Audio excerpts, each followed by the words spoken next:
Hello students, this is Amna and last class में हमने जो है वो आईसीएसई बोर्ड के एंडोक्राइन सिस्टम के बारे में पढ़ा था।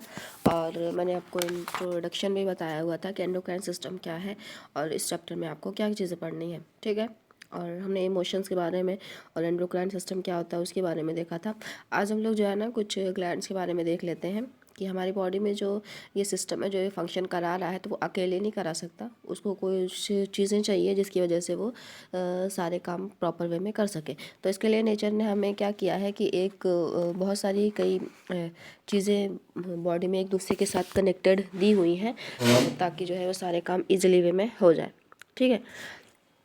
तो ये जो एंडोक्राइन सिस्टम था वो अकेले अपना काम नहीं कर सकता है, उसको कुछ लोगों की रिक्वायरमेंट है, जैसे कि पिट्यूटरी की, जैसे कि thyroid, adrenal, testis, ovary, pancreas. ये सारी जो चीज़ें हैं ये मिल करके हमारी बॉडी के इमोशंस को, हमारी बॉडी के रिएक्शंस को, हमारी बॉडी में जो हम शिविर करते हैं, फियर करते हैं, जो हमारी बॉडी की ग्रोथ हो रही है, सबको कंट्रोल्ड और सबको जो है वो धीरे स्लो वे में ग्रोथ कराने की एक हिसाब से एक सिस्टम होता है, ठीक है। अब धीरे धीरे ग्रोथ कराने का मतलब क्या क्या क्या हुआ कि बच्चा ज़ीरो बेबी बॉर्न है, अगर वो 0 ईयर का है तो सेकेंड डे वो जो है वो इतना लंबा हो गया, ऐसे नहीं होता ना। तो बॉडी की डेवलपमेंट जो होती है वो धीरे धीरे होती है, तो ये स्लो प्रोसेस होती है। सॉरी, चलिए फर्स्ट टॉप पॉइंट देख लेते हैं हमारा क्या लिखा हुआ है यहाँ पे। कह रहा है कि एंडोक्राइन ग्लैंड और एक्सोक्राइन ग्लैंड लिखा हुआ है यहाँ पे। एक सेकेंड, ठीक है। तो एक्सोक्राइन ग्लैंड्स और एंडोक्राइन ग्लैंड्स क्या होती हैं? तो ये जो हमारा सिस्टम था, एंडोक्राइन सिस्टम जो है वो अपने चीज़ों को अपने अंदर से, हार्मोन को, जो कि एक केमिकल मैसेंजर होता है, उसको बॉडी में डिस्ट्रीब्यूट करता है with the help of pipe और बिना पाइप के। अगर वो पाइप के साथ चीज़ों को ट्रांसफ़र कर रहा है तो उस चीज़ का नाम है एक्सोक्राइन ग्लैंड। ग्लैंड क्या होती है? ग्रुप ऑफ सेल होती है जो रिलीज़ करती है अपने अंदर से कुछ चीज़ों को। क्या रिलीज़ करती है अपने अंदर से? कुछ चीज़ों को। जैसे हमने खाना खाया या हमारे मुंह में जो है वो पानी निकलता रहता है, या हम किसी चीज़ को देखते हैं तो ये जो पानी निकलता है उसको कहा जाता है सलाइवा।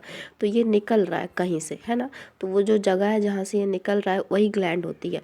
लेकिन अलग अलग ग्लैंड्स होती हैं, सबके अलग अलग नाम होते हैं। अब जैसे मुंह में पानी निकल रहा है, ठीक है, जब हम स्टमक में हमारा खाना गया तो यहाँ से क्या हो रहा है? गैस्ट्रिक जूस निकल रहा है, तो वो गैस्ट्रिक ग्लैंड से निकलता है, ठीक है। तो अलग अलग जगह पे अलग अलग लोकेशन की वजह से, अलग अलग फंक्शन की वजह से सबके नाम भी अलग है। बस आप इतना याद रखें कि ग्लैंड का मतलब क्या होता है कि ये अपने अंदर से कुछ चीज़ों को निकालती है, ठीक है। अगर वो पाइप की हेल्प से निकाल रही है तो वो एक्सोक्राइन हो गया, अगर वो बिना पाइप की हेल्प से निकाल रही है तो एंडोक्राइन हो गया, ठीक है। तो ये सारा हमने पिछली क्लास में ही डिस्कस किया हुआ था। और मैंने आपको हार्मोन के बारे में भी बताया था कि ये केमिकल मैसेंजर की तरह होता है।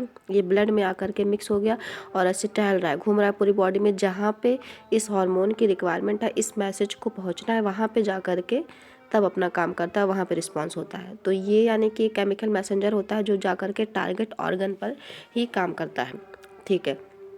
ये जो पिट्यूटरी लिखा हुआ है यहाँ पे, ये कुछ ग्लैंड्स है हमारी बॉडी में। पिट्यूटरी हो गया आपका, ठीक है। देखें, थायराइड ग्लैंड हो गया, ये मेजर ग्लैंड्स है हमारी बॉडी में। ये किडनी के ऊपर जो है वो एड्रिनल ग्लैंड्स हो गया, ये बेबी ग्लैंड है। पैनक्रियाज, ये भी एक ग्लैंड है। और ओवरी हो गया, ये भी ग्लैंड है। और टेस्टिस, ये सारे जो फिगर्स मैंने आपको दिखाए हुए हैं, ये सारे के सारे ग्लैंड्स हैं, कुछ मेजर ग्लैंड्स हैं।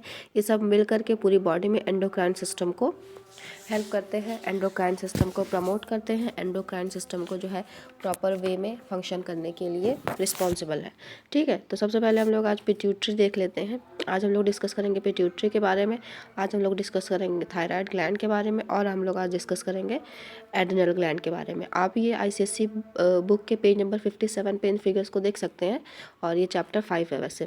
चलें, सही, तो लेट्स स्टार्ट। तो ये जो हमारा हाइपोथैलेमस है और जो पिट्यूटरी ग्लैंड है ना, वो जहाँ पे हमारा माइंड होता है वहाँ पे होती है, ठीक है। और ब्रेन के बेस पे होती है। जो हमारी बॉडी में जितने भी फंक्शंस हैं, एंडोक्राइन ग्लैंड्स के जितने भी फंक्शन है, उसको कंट्रोल करने का काम जो होता है वो ये पिट्यूटरी जी का होता है, ठीक है। हमारी बॉडी में जितने भी एंडोक्राइन फंक्शन है उसको कंट्रोल करने का काम पिट्यूटरी है। और इस पिट्यूटरी को कंट्रोल करता है कौन? हाइपोथैलेमस। हाइपोथैलेमस किधर होता है? ब्रेन के पास होता है। जब आप ब्रेन के बारे में पढ़ेंगे तो आपको बताया जाएगा कि ब्रेन के 3 पार्ट होते हैं: fore brain, mid brain, hind brain, hypothalamus, thalamus, cerebellum, बहुत सारी चीज़ें होती हैं। तो अभी हम यहाँ पे फिलहाल उसको नहीं डिस्कस कर रहे हैं, हम यहाँ पे डिस्कस कर रहे हैं ग्लैंड्स को, ठीक। तो यानी कि जो हमारी बॉडी में मोस्ट ऑफ द जो फंक्शंस हैं एंडोक्राइन ग्लैंड्स के, उसको कंट्रोल करने का काम कौन करता है? पिट्यूटरी करता है। ठीक, और पिट्यूटरी को कौन रेगुलेट करता है? हाइपोथैलेमस करता है। ठीक, अब क्या हुआ कि पिट्यूटरी क्या करती है? पिट्यूटरी करती है बहुत सारे हार्मोन्स को रिलीज़ करती है, जिसमें से एक हार्मोन होता है आपका ग्रोथ हार्मोन। ठीक है, ये बोन्स की, मसल्स की ग्रोथ को रेगुलेट करता है। इसकी वजह से अगर जैसे ना ये कोई आदमी है यहाँ पे, जस्ट अ सेकेंड, जैसे कोई ये आदमी है यहाँ पे, इसके में ग्रोथ हार्मोन निकला, इसके में निकला, अगर इसमें कुछ ज़्यादा निकल गया तो ये दानव बन गया, जाइगेंटिज्म हो गया। अगर इसमें ग्रोथ हार्मोन कम निकला तो ये बॉनर रह गया, डॉर्फ हो गया। लेकिन एक प्रॉपर आदमी में जितना ग्रोथ हार्मोन निकलना चाहिए उतना अगर निकला तो वो नॉर्मल होगा। तो डिफिशियंसी की वजह से, एक्सेस की वजह से भी बहुत सारी प्रॉब्लम हो सकती हैं। ठीक है, अच्छा और इसमें बहुत सारे हार्मोन्स निकलते हैं, जिसको कहा जाता है FSH, जिसको कहा जाता है TSH, जिसको कहा जाता है LH। ठीक है, और ये सारे जो हार्मोन्स होते हैं इनके कुछ फुल फॉर्म्स हैं, तो इसकी डिटेल के लिए मैं आपको एक अलग से वीडियो बना दूँगी इंशाल्लाह।